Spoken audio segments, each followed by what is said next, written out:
Hi, I'm Jim Kirkus, President of the Meadowlands Regional Chamber of Commerce and the Meadowlands Liberty Convention and Visitors Bureau.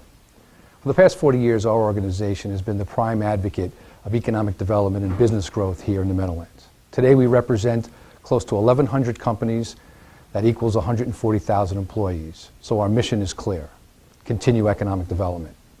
During those years, we've been a prime supporter of the Meadowlands Sports and Entertainment Complex because of the economic impact that that facility and those facilities have had on the entire region. As you know, 555 Worldwide, an international developer, is attempting to build the American dream at the Meadowlands. Recently, I took a fact-finding trip to their operations in Bloomington, Minnesota, and Edmonton, Alberta, Canada, where they operate the Mall of America and the West Edmonton Mall. The purpose of our trip there was to find out for ourselves truly the economic impact of that. You're about to see a video of interviews that I conducted with chamber leaders, tourism executives, business people, and 555 Worldwide employees. We hope you'll enjoy this film.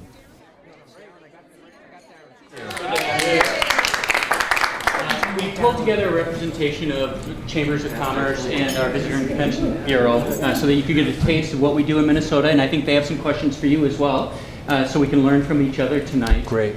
So this is what I want you to picture. I want you to picture a sports and entertainment complex that has a $1.6 billion stadium, state-of-the-art, with 2 NFL football teams, American Dream with its water park and amusement park, along with the Izod Center, a horse track and casino, a series of maybe 4 or 5 hotels, and then the addition of a 500 or 600,000 square foot convention center, all attached to this complex. And that becomes probably the world's most populous multi-venue sports and entertainment complex. That name is going to be heard across the world, and people are going to come to equate it with a great destination, a great place to go and visit. And that's invaluable as well to the local businesses, the local community, the hospitality industry.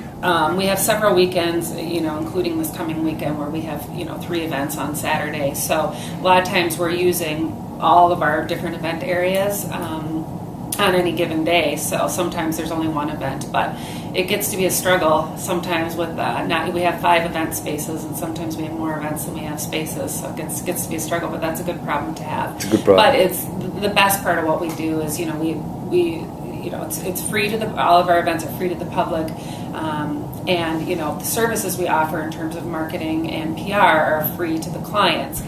I think to some of the questions and concerns that your community might have, what's the impact of that? And I think there were those concerns and questions clearly in our community as well, but just to keep it simple, I think time has proven that it was a rising tide that did lift all boats. I think many of those fears have been put to bed, and I think even for a smaller retailer, they even feel the impact, and we see it in our community every day. I'm told of the great success that Crave has had here. So, more importantly, when you opened up the Crave here at the mall, did business decrease at the Crave at the Galleria? No. Actually, it definitely increased over at the Galleria, but none of our locations, we don't really see any locations stealing traffic away from another. It helps our brand, especially being in the Mall of America. Because the Mall of America itself is a well-known brand, just as it is here in Minnesota. Right. So being able to partner with them with all of their advertising opportunities, events that they have here in the mall, their website, their social media, everything like that, we're able to piggyback on top of that and increase traffic even more. So we're at the foot of the amusement park. Tell me a little bit about what the amusement park means to Mall of America. And it's a whole different experience, and they can get that literally at every entrance because there's 4 main entrances into the park, so they can really experience it all simultaneously or off and on throughout their day. They can just see. Well, I get a lot of this. Yeah. The first time walking and not knowing which way to go, it's just overwhelming. Jill said either I'm going to love her or I'm going to hate her. The jury's still out. I'll let you know in 5 minutes.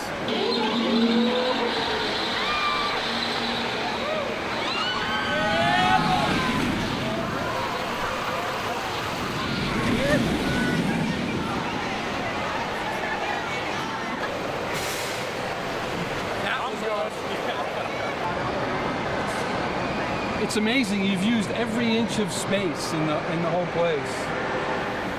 You know, transportation and traffic and congestion is probably the number one issue that's on the minds of all of us in the Meadowlands as we contemplate how to make American Dream successful and what will be the potential negative impacts to the quality of life. So anyone that's not a business advocate is going to want to understand that. The questions that come to me from the city are not traffic related. Interesting. The questions that come to me from the city are, can the shopping center parking supply continue to accommodate parking generated demands? Let's not fool ourselves. Yep. There will be additional traffic generated by this complex on the roadway network. Yep. Let's not fool ourselves. Yep. Right. There will. The question really becomes, what is that magnitude of the incremental increase in traffic activity, and what is the capacity, if any, in terms of spare capacity on the adjacent roadway network to accommodate that incremental increase? Light rail service. You will not find a major employer, I can certainly speak for our side of town, but I think across the Twin Cities, who in their HR department does not have literature for the Mall of America. From a business perspective, it is part of the recruitment retention strategy for large companies. You know, be able to raise money for nonprofits in the area particularly, and those in need. And Dan and I have set a goal. Last year it was $25,000 a day from the building that we were able to raise for nonprofits. This year, I think we're going to do $30,000 a day. $30,000 a day? A day that you raise in this building for nonprofits. And you do it in a number of different ways. Sometimes... Well, that's remarkable. Can I be one of those nonprofits? I just really want to let you know that this is the first time I've worked in a corporate setting. My career has always been based on nonprofit event management and planning. So to be on the other side of the table, I didn't know what I was going to think. And I cannot express enough with how philanthropic, how giving and caring both the Gramasian family is, as well as our executive leadership team here. I am just amazed every day with what we do and what we give to our community.